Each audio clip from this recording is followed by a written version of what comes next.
Alright guys, welcome back. ये तो आप लोगों को पता चल ही गया होगा कि हम लोग इस वीडियो में अपने फोरम को आगे बनाने वाले हैं, लेकिन क्या स्ट्रैटेजी रहने वाली है और फोरम को हम बनाएंगे उसमें क्या टेबल रहेंगी। और एक बार के लिए तो आपको देख के लग सकता है यार कि इतनी खतरनाक चीज़ हमसे कहाँ होगी। तो बहुत सारे लोग बोल रहे थे कि यार फोरम नहीं बनेगा, थोड़ा डिफिकल्ट है और ये वो। तो मैं हूँ ना, बस इतना मेरे लिए कहना काफ़ी है। यहाँ पर आप लोगों ने अगर ये PHP की प्लेलिस्ट एक्सेस नहीं करी है तो इसको आप बुकमार्क करके सेव करके रख लो और बाकी सब मेरे ऊपर छोड़ दो, क्योंकि यहाँ पर मैं आप लोगों को स्टार्टिंग से लेकर एंड तक PHP सिखाने वाला हूँ। तो ये जो फोरम की मैंने बात करी है, जो फोरम का कोड स्टार्ट किया है, इसको एंड तक भी मैं ही लेकर जाऊँगा, तो टेंशन आपको लेने की ज़रूरत नहीं है। और जो कोड है वो सारा मैं आप लोगों को दे दूँगा। इनिशियली जब मैं वीडियो अपलोड करता हूँ तो मैं कोड नहीं देता हूँ इमीडिएटली, क्योंकि मैं चाहता हूँ कि आप लोग थोड़ा खुद से एक्सप्लोर करो, टाइप करो, और टाइप करने से आप लोगों की अंडरस्टैंडिंग बहुत ज़्यादा बनती है। ठीक है, तो यहाँ पर मैं भी क्या करूँगा, जैसे कि आपने देखा यहाँ पर PHP क्रिएटिंग इन ऑनलाइन फोरम, ये मैंने बनाया था वीडियो जिसमें मैंने एक ऑनलाइन फोरम बनाया था। चलो सबसे पहले जैम्प स्टार्ट कर लेते हैं। इनफैक्ट स्टार्टेड ही था, मैंने गलती से बंद कर दिया। तो आपके अपाचे और MySQL ये दोनों चालू होने चाहिए, यानी कि स्टार्टेड होने चाहिए। अब मैंने आप लोगों को बताया था कि localhost/forum, और इसको यार बुकमार्क करके रख लेते हैं यहाँ पर, नहीं तो कौन बार बार इसको खोलता रहेगा। मैं यहाँ पर इसको रख लेता हूँ वेलकम टू iDiscuss। और iDiscuss के अंदर हम लोग यहाँ पर सबसे पहले क्या करेंगे, एक H1 लगाएंगे। तो ये जो हमारा जो index.php पेज है, ये हमारा हेडिंग पेज होगा। तो मैं यहाँ पर एक div.container रखूँगा, एक कंटेनर यहाँ पर रखूँगा, और कंटेनर के अंदर मैं क्या करूँगा, एक हेडिंग लगाऊंगा, H2 लगा लेता हूँ, और मैं यहाँ पर लिखूँगा welcome to iDiscuss coding forums. ठीक है, welcome to iDiscuss coding forums, और यहाँ पर welcome to iDiscuss coding forums आ गया। अभी तक कोई ज़्यादा बड़ा काम हमने किया नहीं है, तो इतना खुश होने वाली बात नहीं है। अब हम लोग यहाँ पर करेंगे क्या, नीचे सारी कैटेगरीज़ को किसी तरह से लिस्ट करेंगे। तो सारे के सारे वेलकम टू iDiscuss ना लिखने से अच्छा मैं कैटेगरीज वेलकम टू iDiscuss, ठीक है, iDiscuss कैटेगरीज लिख देता हूँ। ठीक है, और इसको हम बाद में डिज़ाइनिंग वगैरह कर लेंगे, कोई ऐसी बात नहीं है। तो अगर मैं getbootstrap.com पर जाऊँ तो वो कौन सी कैटेगरीज रहेंगी जो कि मैं यहाँ पर लेआउट बनाने के लिए यूज़ कर सकता हूँ, कौन सी कंपोनेंट्स रहेंगे, नॉट कैटेगरीज, कौन से वो कंपोनेंट्स रहेंगे जो मैं यूज़ कर सकता हूँ। तो मैं यहाँ से कंपोनेंट्स बाद में यूज़ करूँगा, लेकिन अभी मैं एक बहुत ही इंपॉर्टेंट मुद्दा छेड़ने वाला हूँ, और वो ये है कि एक बार मैंने अपना ये लेआउट वगैरह बना लिया, उसके बाद मैं किस तरह से अपने टेबल को स्ट्रक्चर करूँगा। क्योंकि जो टेबल का स्ट्रक्चर है, मैं अगर अपना PHP MyAdmin खोलूँ, जो कि यहाँ दब गया है, मैं इसको यहाँ खोल लेता हूँ। अगर मैं इसको खोलूँ तो आप लोग देखो PHP MyAdmin मेरा जो है वो अभी खुल गया है। मैं यहाँ पर एक नया डेटाबेस बनाना चाहता हूँ, और उस डेटाबेस का नाम मैं iDiscuss रखने वाला हूँ। तो iDiscuss नाम से आप लोग देखो, मैंने यहाँ पर कैपिटल D नहीं किया है ताकि मेरे को टाइप करने में ईजी रहे। ठीक है, तो सब कुछ मैंने लोअर केस रखा हुआ है। मैंने एक डेटाबेस क्रिएट किया। अब इसमें वो कौन सी टेबल्स हैं जो कि मैं क्रिएट करूँगा, अब आप लोग समझो कि ये फोरम कर क्या रहा है, और उस हिसाब से हम लोग डिसाइड करेंगे कि वो कौन सी टेबल्स हैं जो कि हम क्रिएट करने वाले हैं। तो यहाँ पर मैं क्या करूँगा, सबसे पहले यहाँ पर अपने फोरम्स में जाऊँगा और अपने आप से पूछूंगा कि हैरी भाई वो पहली क्या चीज़ है जो तुम देखते हो इस फोरम में। तो मैं कहूँगा अपने आप से कि यार मैं कैटेगरीज देखता हूँ, वो कैटेगरीज हैं जो कि मैं देख रहा हूँ। जैसे कि अगर ये कोडिंग फोरम है तो मैं चाहूँगा कि मेरा फोरम अलग अलग कैटेगरीज में बढ़ जाए, जैसे कि पाइथन का एक फोरम हो, PHP का एक फोरम हो, फिर उसी के साथ साथ हमारा अगर Django है और C++ है, जावास्क्रिप्ट है, इन सब चीज़ों का एक एक फोरम हो, और कभी फ्यूचर में हम कैटेगरी ऐड करना चाहें वो भी हम कर देंगे। तो मैं यहाँ पर एक कैटेगरीज नाम की टेबल बनाऊँगा। ठीक है, मैं कहूँगा यार ये मेरी कैटेगरीज रहने वाली हैं, और मैं इसमें 4 कॉलम रखूँगा, और मुझे चाहिए होंगे तो मैं ऐड कर लूँगा बाद में। सीरियल नंबर नो डाउट यहाँ पर हम लोग रखने वाले हैं, लेकिन क्यों ना इसका नाम थोड़ा सा और मैं स्पेसिफिक रखूँ। मैं कुछ इसको ऐसे बोल दूँ, कैटेगरी _ID। मैं अगर इस तरह से इसका नाम रख दूँ तो मेरे हिसाब से ज़्यादा सही रहेगा। फिर कैटेगरी _नेम, और थोड़े बड़े भी अगर आपके नाम हो जाते हैं ना तो कोई टेंशन लेने की ज़रूरत नहीं है, क्योंकि देखो एक बार बनाना है, सही से बनाओ। ठीक है, ऐसे बनाओ कि बाद में अगर आप देखो डिस्क्रिप्शन तो आपको समझ में आ जाए ये चीज़ आपने क्यों बनाई थी। कैटेगरी डिस्क्रिप्शन वार कैर रहने वाला है, और यहाँ पर जो मेरा इंटीजर है इसको मैं 8 कर देता हूँ, और वार कैर को मैं 255 कर देता हूँ। ठीक है, चलो जी बढ़िया।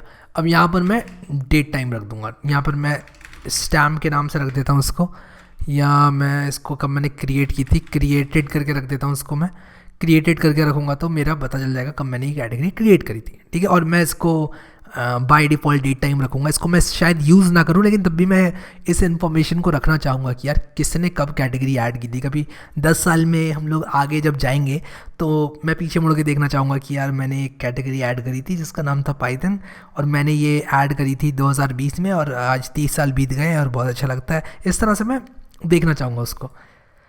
इसकी default value current time stamp, यानी कि ऑटोमेटिकली अगर ये करंट टाइम स्टैम्प ऐड हो जाए तो बहुत अच्छा रहेगा। फिर ऑटो इंक्रीमेंट और प्राइमरी की इसको मैंने बना दिया है, यानी कि जो कैटेगरी आईडी है जैसे जैसे मैं ऐड करता जाऊँगा एक एक करके उसमें वो ऐड होता जाएगा। हमने देखा ही है, अगर आपने ये PHP की प्लेलिस्ट एक्सेस करी है तो हमने काफ़ी प्रोजेक्ट अब तक बना लिए हैं, ठीक है। तो आपको पता होगा मैं किस बारे में बात कर रहा हूँ, ठीक है। कर दें सेव, चलो जी कर देते हैं। बन गई हमारी ये कैटेगरी। सबसे पहले यहाँ पर मैं कैटेगरी में ऐड करूँगा कुछ चीज़ें। मैं इंसर्ट करूँगा और उसके बाद यहाँ पर आईडी में 1 डालूंगा, कैटेगरी नेम में पाइथन डालूंगा, और यहाँ पर मान लो मैं डालता हूँ पाइथन के बारे में कि यार पाइथन क्या होता है, तो मैं कहूँगा पाइथन इज़ एन इंटरप्रेटेड, क्योंकि देखो ये बात लिखना ज़रूरी है क्योंकि हो सकता है किसी को ना पता हो कोई लैंग्वेज के बारे में। तो हर लैंग्वेज के बारे में सबको नहीं पता होता है। आप एज्यूम नहीं कर सकते यार पाइथन के बारे में तो पता ही होगा यार, ऐसा नहीं है। गो कर देता हूँ और मेरी कैटेगरी ऐड हो गई यहाँ पर, ठीक है। मैंने एक कैटेगरी पाइथन ऐड कर दी। फिर एक मैं जावास्क्रिप्ट ऐड कर दूंगा, और इस बार मैं फोरम को बहुत क्लीन बनाने वाला हूँ, बहुत ज़्यादा क्लीन बना रहा हूँ, इसलिए मैं ये सारी चीज़ें इतने प्यार से ऐड कर रहा हूँ। आप लोग सोच रहे हो यार कि कुछ भी जिब्रिश क्यों नहीं लिख रहे हो। जिब्रिश तो पता ही होगा आपको क्या होता है, जिब्रिश इसको बोलते हैं। तो ये क्यों नहीं ऐड कर रहे हो, तो ये इसलिए नहीं ऐड कर रहा हूँ क्योंकि मैं इसमें कुछ अच्छी चीज़ चाहता हूँ। और डिस्क्रिप्शन वैसे छोटा ही रखें तो अच्छा है, ज़्यादा बड़ा डिस्क्रिप्शन नहीं चाहिए, इतना चाहिए कि यार बस देख के पता चल जाए। अब मैं कैटेगरी आईडी को ब्लैंक छोड़ूंगा, ऑटो इंक्रीमेंट हो जाएगी वो अपने आप। कैटेगरी नेम में जावास्क्रिप्ट और गो, अभी के लिए सिर्फ 2 ही ऐड करते हैं, ठीक है। अब यहाँ पर आपने देखा कि मैंने कैटेगरी आईडी ऐड किया, कैटेगरी नेम ऐड किया, डिस्क्रिप्शन क्रिएटेड कि कब मैंने उसको क्रिएट किया। अब मैं चाहूँगा कि ये सारी कैटेगरीज यहाँ पर शो हो जाए, ठीक है। ये पहली स्टेप रहेगी। और मैंने अभी कुछ बात नहीं की है थ्रेड्स के बारे में, मैंने कुछ बात नहीं की है यूज़र्स के बारे में, वो सारी बातें बाद में आएंगी। मैं चाह रहा हूँ यहाँ पर कोशिश करूँ उन चीज़ों को पहले करने की जो कि इस फोरम को बनाने में ज़रूरी है।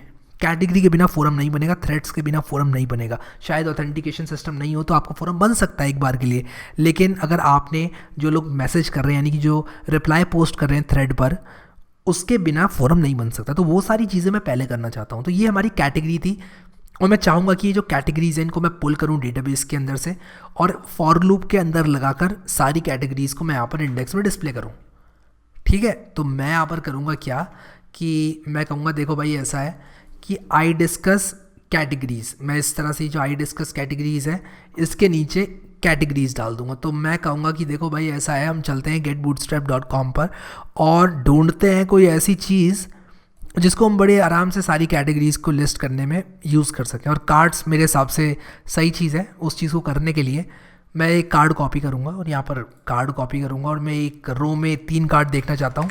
तो div.row करूँगा मैं यहाँ पर, और div.call md कितने करूँ, 4 करूँगा तो 4 3 12, 4 3 12 होता है, ठीक है। पेस्ट किया मैंने, इसको सेव किया, और यहाँ पर देखो मैं इसको रिलोड करूँगा जब, तो यहाँ पर मुझे एक कार्ड मिल गया। और ये इमेज ऑब्वियसली है नहीं तो कैसे दिखेगी बताओ। तो अनस्प्लैश की API लेते हैं, अनस्प्लैश इमेजेस API, ठीक है। API यार, AP नहीं API, और source.unsplash.com मैंने ये यूज़ कर रखी है और वीडियोस में। अगर आप मेरे वीडियोस देखते हैं रेगुलरली तो पता है आपको भी ये क्या चीज़ है, ठीक है। नहीं पता अगर, कोई बात नहीं, अब पता चल जाएगा, कोई ऐसी चीज़ खोई नहीं है आपने। मैं बता रहा हूँ कैसे इसको यूज़ करते हैं। तो source.unsplash.com पर आकर आपको क्या करना है कि ये कॉपी करना है, ठीक है।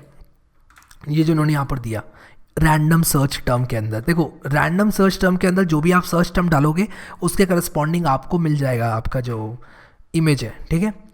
तो देखो मैं यहाँ पर करूँगा क्या, कितनी इंटरेस्टिंग चीज़ करूँगा ये देखना आप अभी यहाँ पर, ठीक है। कितनी इंटरेस्टिंग चीज़ मैं करने वाला हूँ। मैं सेव कर रहा हूँ इसको। कार्ड मेरा कहाँ से चालू हुआ है भाई, कार्ड मेरा यहाँ से चालू हुआ है और ये यहाँ पर ख़त्म हो रहा है। टैब दबा देते हैं, ठीक है, और इसको यहाँ पर ऐसे फॉर्मेट कर लेते हैं। मैं खुद फॉर्मेटिंग कर रहा हूँ अभी। मैं यहाँ पर SRC के अंदर डाल दूँगा इस चीज़ को, और ऑब्वियसली ये जो यहाँ पर मैंने लगाया हुआ है इसको 500 500 कर देता हूँ, सेव करता हूँ, नेचर वाटर लिखा है कीवर्ड। तो यहाँ पर मैंने रिलोड किया इसको, तो होगा क्या कि ये सोर्स डॉट अनस्प्लैश से ये इमेज लेकर आएगा और यहाँ पर लगा देगा। तो मैं इसकी हाइट थोड़ी कम करना चाहूँगा, तो मैं इसको 500 400 कर देता हूँ। 500 400 कर दिया अगर मैंने, तो अभी थोड़ा सही लग रहा है, देखो दिखने में बढ़िया लग रहा है यहाँ पर, ठीक है। लेकिन मैं नहीं चाहता यहाँ पर नेचर दिखे, मैं नहीं चाहता यहाँ पर ये सब चीज़ें दिखे। मैं क्या चाहता हूँ, मैं चाहता हूँ यहाँ पर मेरा अगर पाइथन का है ये फोरम तो पाइथन दिखे, जावास्क्रिप्ट है तो जावास्क्रिप्ट दिखे। तो होगा क्या, मैं यहाँ पर एक फॉर लूप तो लगाने वाला हूँ कार्ड्स के लिए। तो मैं करूँगा क्या यहाँ पर कि आप लोग देखो https://source.unsplash.com, मैं यहाँ पर करूँगा क्या, इस तरह से लिख दूँगा, एक कोड तो रहने दूँगा और एक पाइथन लिख दूँगा, ठीक है। रिलोड करूँगा तो यहाँ पर देखना, देखो पाइथन आ गया। अब मैं फिर से रिलोड करूँगा तो कुछ और आएगा। मैंने कोड पाइथन लिखा है, देखो जेंगो की एक बुक रखी हुई है, तो एक इमेज आ गई जिसमें जेंगो की बुक रखी हुई है। तो अगर मैं कुछ इस तरह की बात लिखूँगा यहाँ पर, चलो मैं कोड हटा देता हूँ, मान लो सिर्फ पाइथन लिखता हूँ, तो कहीं ये नाग वाला पाइथन ना दिखा दे, ये भी है एक, देखो नाग वाला पाइथन दिखा दिया इसने। तो इसीलिए मैंने कोड भी लिखा था, एक कोड वाला टर्म अगर मैं लिखूँगा तो वो सही रहेगा। तो मैं इसको कोडिंग कॉमा पाइथन लिखता हूँ, और कोडिंग कॉमा जो भी कैटेगरी है, जावास्क्रिप्ट, पाइथन, सी लैंग्वेज जो भी है वो मैं लिखूंगा, तो ये समझ जाएगा कि भाई कोडिंग के कॉन्टेक्स्ट में ये पाइथन की बात की जा रही है। तो मेरा इमेज यहाँ पर ऑटोमेटिकली आ जाएगा, मुझे टेंशन लेने की ज़रूरत नहीं है। अगर आपको कोई और इमेज यूज़ करना है तो यार डाउनलोड करो, इंटरनेट से यूज़ कर लो, लेकिन मैं भी ये API इसलिए यूज़ कर रहा हूँ कि मैं एक आलसी मानस हूँ, ठीक है। तो यहाँ पर मैंने एक डिव लगाया है, ये लगाया है। मैं क्या करूँगा, एक पार्शियल्स के अंदर dbconnect.php लिखूँगा, dbconnect.php, और dbconnect.php के अंदर मैं क्या करूँगा, यह है स्क्रिप्ट, ये मैंने क्या कर दिया, मैंने PHP तो शुरू ही नहीं किया, क्या कर रहा हूँ मैं, PHP लिखना है कुछ इस तरह से, और यहाँ पर PHP को ख़त्म करना है। और इसके अंदर मैं करूँगा क्या, मैं सिर्फ अभी बॉयलर प्लेट बना रहा हूँ, टेम्पलेट बना रहा हूँ बस। मैं यहाँ पर लिख रहा हूँ कि भाई देखो PHP स्टार्ट करके यहाँ पर क्या करो कि मैं यहाँ पर लिख देता हूँ, क्या लिखूँ, script to connect to the database, ठीक है। Script to connect to the database, यहाँ पर हम लोग अपनी जो DB कनेक्ट वाली स्क्रिप्ट है वो लिखने वाले हैं, ठीक है। इंडेक्स के अंदर मैं क्या करूँगा, क्योंकि मुझे फॉर लूप लगाना है अपनी सारी कैटेगरीज को फैच करने के बाद, मैं करूँगा क्या, मैं यहाँ पर सारी कैटेगरीज को फैच कर दूँगा और उसी के साथ साथ मैं उसका जो नाम है वो फैच कर लूँगा। तो यहाँ पर रो के अंदर एक फॉर लूप लगने वाला है जिसके अंदर ये कार्ड रहेगा, जिसके अंदर क्या रहेगा, ये कार्ड रहेगा, ठीक है। तो आप समझ गए यहाँ पर किस बारे में बात की जा रही है। और मैंने यहाँ पर थोड़ी सी फॉर्मेटिंग गड़बड़ करी है, तो मुझे फॉर्मेटिंग थोड़ी ठीक कर लेनी चाहिए। और यहाँ पर मैं सेव कर लेता हूँ इसको, और उसी के साथ साथ मैं क्या करूँगा, यहाँ पर एक फॉर लूप लगा दूंगा। और मैं यहाँ पर अभी क्या करूँगा कि एक PHP लगाऊंगा, सिर्फ फॉर लूप नहीं लगाऊंगा, और इस चीज़ को फॉर लूप के अंदर डालूंगा, ठीक है। तो मैं यहाँ पर एक HTML कमेंट डाल रहा हूँ, use a for loop to iterate through categories, ठीक है। तो यहाँ पर क्या करना है, हमें एक फॉर लूप लगाना है, और फॉर लूप के अंदर क्या करना है, ये सारी की सारी कैटेगरीज को इटरेट करना है, एक एक करके सारी कैटेगरीज का फिल हो जाए, और उसका रिजल्ट क्या होगा, जितनी भी कैटेगरीज हैं वो सारी मेरी यहाँ पर दिखेंगी। अगर इसको सेंटर करना चाहते हो तो feel free to add a class जिसका नाम है, क्या है नाम, टेक्स्ट सेंटर। और ये मुझे कैसे पता, मैं क्या रट के बैठा हूँ क्लास, नहीं मैं रट के नहीं बैठा हूँ, प्रैक्टिस से मुझे रट गई, वो अलग बात है। आपको क्या करना है, इस तरह की क्लासेस चाहिए तो मैंने बताया बूटस्ट्रैप की वीडियो में, वहाँ पर यहाँ पर मैं इतना ज़्यादा बूटस्ट्रैप नहीं बताना चाहता कि PHP वाले बोर हो जाएं, तो मैं यहाँ पर टेक्स्ट सेंटर लगा दूंगा। बूटस्ट्रैप का एक तरीका है, बूटस्ट्रैप काम करने का, बूटस्ट्रैप का एक तरीका है, उसका एक कॉन्सेप्ट है, वो उन्होंने जो बना रखा है कि कलर्स का नाम वो यूज़ करते हैं, प्राइमरी और वार्निंग, डेंजर, सक्सेस ग्रीन होता है, डेंजर रेड होता है, प्राइमरी ब्लू होता है, और डार्क होता है ब्लैक, लाइट होता है वाइट। तो ये सारे कलर्स के नाम उन्होंने दिए हैं, सब जगह ये बहुत ही यूनिफॉर्म जो टर्मिनोलॉजी है उनको यूज़ करते हैं। और यहाँ पर देखो ये सेंटर में आ गया, और इमेज अभी लोड हो रहा है Unsplash से। मेरा इंटरनेट थोड़ा सा स्लो है, आपका जल्दी लोड हो जाएगा, टेंशन मत लेना, ठीक है। यहाँ पर ऊपर क्या है कि मैंने कंटेनर बनाया, इसमें my3 करके एक क्लास लगा दूंगा, तो ऊपर से मुझे थोड़ी स्पेस मिल जाएगी। मुझे दिख रहा है कि एकदम चिप को मूवमेंट कर रहे हैं, एक दूसरे के साथ चिपक रहे हैं, इनको बहुत ज़्यादा पसंद है चिपकना, लेकिन अब मैंने क्लास लगा दी तो ये नहीं चिपकेंगे। देखो ये कोड वाला मुझे अच्छा लगा, अभी कार्ड ये बहुत बढ़िया लग रहा है, देखो ठीक है। तो इस तरह के कार्ड्स आ जाएंगे बहुत सारे, हमारा फोरम बहुत अच्छा लगेगा। और यहाँ पर obviously card title go somewhere अच्छा नहीं लग रहा है, मैं चाहूँगा कि यहाँ पर आए हमारी कैटेगरी का नाम और यहाँ पर आए कैटेगरी का डिस्क्रिप्शन, ठीक है। डिस्क्रिप्शन के भी कुछ चंद शुरू के जो मुझे लगेगा सही है उतने वर्ड्स या कैरेक्टर्स, और उसके बाद डॉट डॉट डॉट, और उसके बाद मैं क्या करूँगा यहाँ पर लिख दूंगा एक्सप्लोर फोरम, ठीक है, एक्सप्लोर दिस कैटेगरी, ठीक है। तो या व्यू थ्रेड्स, कुछ इस तरह से, something like that, view threads, ठीक है। तो व्यू थ्रेड्स लिखूंगा तो यहाँ पर जो व्यू थ्रेड्स वाला मेरा बटन है वो आ जाएगा, देखो व्यू थ्रेड्स। तो मैं व्यू थ्रेड्स पे क्लिक करूँगा तो खुलना चाहिए ये वाला थ्रेड, और मैं उस थ्रेड के अंदर चले जाना चाहिए मेरे को। और उस थ्रेड के अंदर जैसे ही मैं जाऊँगा तो क्या होगा, मुझे वो जो थ्रेड पर्टिकुलर है उसमें मैं पहुँच जाऊँगा और वहाँ पर मुझे दिखेगा कि भाई यहाँ पर क्वेश्चंस पूछिए आप, सारे के सारे थ्रेड्स लिस्टेड होंगे उस पेज पर। तो ये सारा का सारा काम जो है हम करने वाले हैं। लेकिन अभी जो आइडिया है वो आपको क्लियर हो गया होगा। कैटेगरी मैंने बनाई एक टेबल, मैं एक थ्रेड्स की टेबल बनाऊंगा जिसमें सारे थ्रेड्स होंगे, थ्रेड्स को लिंक करूंगा कैटेगरी से। कैसे करूंगा वो देखना आप, जो थ्रेड होगा वो एक कैटेगरी के अंदर ही होगा, ठीक है। तो और थ्रेड्स के अंदर क्या होगा, एक थ्रेड के अंदर बहुत सारे रिप्लाईज हो सकते हैं, कैटेगरी के अंदर थ्रेड होगा, थ्रेड के अंदर बहुत सारे रिप्लाईज हो सकते हैं, और थ्रेड जितने भी हैं सारे के सारे मुझे लिस्ट करने पड़ेंगे एक पेज पर ताकि यूज़र आ जाए। और उसके बाद जो फंक्शनैलिटीज़ बाकी की हैं वो सब आप ऐड करना, लाइक कमेंट सब्सक्राइब जो भी चीज़ें करना चाहते हो आप वो कर सकते हो। जब हमारे पास इस तरह के बहुत सारे कार्ड हो जाएंगे तो मैं दिखाना चाहता हूँ आप लोगों को कैसा दिखाई देगा, और ये भी मैं इंश्योर करना चाहता हूँ कि कहीं उसका लेआउट बिगड़ेगा तो नहीं। तो मैं कुछ एंटर्स मारूंगा यहाँ पर और यहाँ पर बहुत सारे ये पेस्ट करूँगा, देखो बहुत सारे मैंने पेस्ट कर दिए। ये जो बीच का कोड मैंने अभी पेस्ट किया मैं हटा दूंगा क्योंकि ये फॉर लूप अपने आप करेगा हमारे लिए।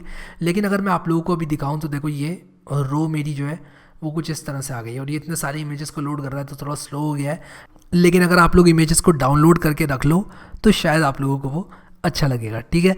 तो यहाँ पर देखो कार्ड्स भी एक दूसरे के साथ बहुत चिपक रहे हैं। मैं चाहूँगा कि जो मेरे कार्ड्स हैं ये थोड़ी सी दूरी बना के रखें, थोड़ी सोशल डिस्टेंसिंग बना के रखें एक दूसरे के साथ। तो ये जो सोशल डिस्टेंसिंग बनाना है ये कैसे करोगे आप, सोशल डिस्टेंसिंग बनवाने के लिए आपको जो रो क्लास है या फिर कार्ड जो क्लास है ये, इस कार्ड क्लास को ऊपर नीचे से आपको देना पड़ेगा कुछ। क्या दूंगा मैं, मार्जिन दे दूंगा, my2 दे दूंगा सबको। तो मैं कहूँगा जहाँ जहाँ कार्ड बॉडी है इस पेज पर वहाँ वहाँ एक और क्लास ऐड की जाए जिसका नाम है my2, ठीक है। ऐड कर दें सब में, कर दी भाई। सेव नहीं किया लेकिन सेव भी तो करना पड़ेगा। सेव करके रिलोड करते हैं और यहाँ पर देखो कुछ हुआ ही नहीं, हा हा हा हा हा। ऐसा क्यों हुआ, देखते हैं इसको रिलोड करके इंस्पेक्ट करके और देखते हैं कहाँ पर क्या ऐड हुआ क्या ऐड नहीं हुआ। तो मैंने कार्ड बॉडी में नहीं कार्ड में लगाना चाहिए था यार, इसको कार्ड में my2 लगाना चाहिए था, तो दैट्स माय बैड।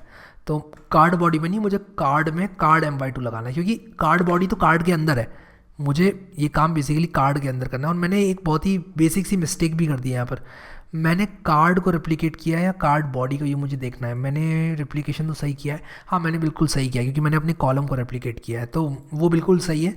बट यहाँ पर मुझे रिप्लेस ऑल करके अब स्पेसिंग मिल जानी चाहिए। ओके तो ये एकदम बिगड़ चुका है पेज। ऐसा पता है क्यों हुआ, क्योंकि जहाँ जहाँ कार्ड था सब जगह कार्ड my2 हो गया। तो मैं वो भी नहीं करना चाहता, मैं चाहता हूँ कॉल md4 के ऊपर नीचे में लगा दूँ। तो मैं कहूँगा कि ये पूरा जो div class is equal to col md4 जहाँ जहाँ लगा हुआ है वहाँ कर दो md4 की जगह एक my2 कर दो। और आप लोग इसको जो है टाइप करके भी कर सकते हो। मैं यहाँ पर VS कोड का जो फीचर है वो यूज़ कर रहा हूँ। बेसिकली मैंने सिर्फ एक चेंज किया है यहाँ पर, अगर आप कंफ्यूज हो गए हो ये देख कर, तो मैंने कॉल md4 को my2 कर दिया सारे के सारे कार्ड्स के लिए, ठीक है। और ये मेरे हिसाब से ठीक कर देना चाहिए इस चीज़ को, ठीक है। और देखो इसने कर दिया है ठीक, तो ये एक अच्छा इंसान है, ठीक है। ये अभी जितनी भी हमारे पास टाइटल्स होंगे, सॉरी कैटेगरीज होंगी, वो सारी की सारी यहाँ पर आ जाएंगी। और क्योंकि हम कीवर्ड्स अलग अलग यूज़ करेंगे तो इमेजेस भी अलग होंगी हमारी। तो आप लोग बिल्कुल भी उस चीज़ की जो टेंशन है वो मत लेना। आई डिस्कस कैटेगरीज के ऊपर नीचे थोड़ी सी स्पेस देना चाहता हूँ मैं पर्सनली। मुझे लग रहा है ऐसा कि यार ये स्पेसिंग जो है इसके अंदर थोड़ी सी ज़्यादा हो सकती थी। my3 कर रहा हूँ, थोड़ी सी ज़्यादा ही स्पेस दे रहा हूँ मैं, पता नहीं क्यों, बट अच्छी लगती है यार स्पेस। थोड़ी दूरी बना के रखते हैं ना ये ऊपर से तो अच्छा लगता है। तो इंस्पेक्ट करूँ अगर मैं इसको तो यहाँ पर अच्छी इसने दूरी बना रखी है ऊपर नीचे, चलो बढ़िया यार, ठीक है चलता है। अब यहाँ पर देखो हमारी जो आई फोरम, जो हमारा फोरम है उसका जो होम पेज है वो ऐसे दिखने वाला है, ठीक है। तो ब्राउज कैटेगरीज में लिखूंगा यहाँ पर आई डिस्कस और ब्राउज कैटेगरीज। तो ये वो जगह होने वाली है जहाँ पर लोग आएंगे और ये कैटेगरीज को ब्राउज करेंगे। और यार देखो कितनी प्यारी इमेज आई है, क्या चीज़ है, एक चिप है और काफ़ी बढ़िया लग रहा है यार। अभी अगर ये इसी के साथ साथ और हमारी बहुत सारी इमेजेस आएंगी तो मेरे हिसाब से ये फोरम बहुत अच्छा लगेगा। और एक रीज़न है कि ये पिक्चर जो है अच्छी लग रही है, उसका एक रीज़न ये है कि हमारा जो पेज का कलर है, जो हमारे वेब पेज का लेआउट है वो ग्रीन है, और ग्रीन के साथ ये और अच्छा लग रहा है। तो मेरे हिसाब से यार आगे बहुत मज़ा आने वाला है। ये फोरम कंप्लीट करेंगे जब प्रोजेक्ट जब ये कंप्लीट हो जाएगा तो यार दिल से बहुत ज़्यादा खुशी मिलेगी, क्योंकि ऐसा कुछ बनाने के बाद यार किसको खुशी नहीं मिलेगी। और आप लोग को भी मिलेगी कि यार नहीं मिलेगी, मुझे बताओ नीचे कमेंट में यार। और डिज़ाइन क्या रहेगा ओवरऑल उसके लिए देखते रहो इस वीडियो को। मैं धीरे धीरे करके इसको पूरा कंप्लीशन तक लेके जाऊँगा, तो one thing at a time, ठीक है। अभी बस एक चीज़ रिक्वेस्ट करना चाहूँगा यहाँ पर। मैं बार बार हर वीडियो में बोलता हूँ कि यार प्लेलिस्ट एक्सेस कर लो, प्लेलिस्ट एक्सेस कर लो। कुछ लोग उस पर भी कमेंट करते हैं यार क्यों बार बार बता रहे हैं एक बात, बार बार क्यों बता रहे हो भाई, बार बार मत बताओ एक बात को। देखो मुझे बार बार कमेंट्स आते हैं कि आपने वाइल लूप नहीं बताया, फॉर लूप नहीं बताया, तो कहीं ना कहीं लोगों को नहीं पता है कि प्लेलिस्ट मौजूद है और उन्होंने नहीं करी है बुकमार्क और सेव भी नहीं करी है उन्होंने। तो इसलिए मुझे बताना पड़ता है कि यार ये प्लेलिस्ट है जहाँ पर सारी की सारी चीज़ें स्टेप बाय स्टेप है, आप जाकर देख सकते हो सकता है जो टॉपिक आप खोज रहे हो वो आपको वहाँ पर मिल जाए। तो ये बताने के लिए मैं हर वीडियो में बताता हूँ कि कोई रैंडमली सर्च करा किसी ने स्ट्रिंग फंक्शंस इन पीएचपी, ये वीडियो देखा और फिर नीचे कमेंट लिख दिया कि यार आपने सिर्फ स्ट्रिंग बता दिया, डेटा टाइप ही बता दिया होता, वेरिएबल्स ही बता दिया होता, थोड़ा ये बता दिया होता कि ये सब चीज़ें कैसे काम करती हैं। तो मैं बस ये बोलना चाहता हूँ कि आप लोग अगर देख रहे हो ये कोर्स को तो ये एक प्लेलिस्ट का पार्ट है, ठीक है। अगर आप लोग यहाँ सपोर्ट करना चाहते हो मुझे तो यार एक लाइक ज़रूर दे दिया करो। ये सिर्फ मेरे लिए है, मैं आप लोगों से अपने लिए मांग रहा हूँ। Like to be very very honest, मैं बहुत ही ट्रांसपेरेंट रखना चाहता हूँ चीज़ों को। बिल्कुल भी मैं कोई जैसा मैनिपुलेशन वाली चीज़ नहीं कर रहा हूँ। मैं बस आप लोगों को चाहता हूँ कि एक लाइक कर दो ताकि मुझे अच्छा लगे या मुझे पता चले कि यार ये वीडियो जो है आपको आ गया पसंद और आप इस वीडियो को करते हो पसंद। इससे प्लेटफॉर्म को भी पता चलता है वीडियोज़ अच्छे हैं। और अगर आप लोगों ने प्लेलिस्ट एक्सेस नहीं करी है, मैं फिर से बोलूँगा आप लोग इसको एक्सेस कर लें। अभी के लिए गाइस वीडियो में इतना ही। Thank you so much guys for watching this video and I will see you next time.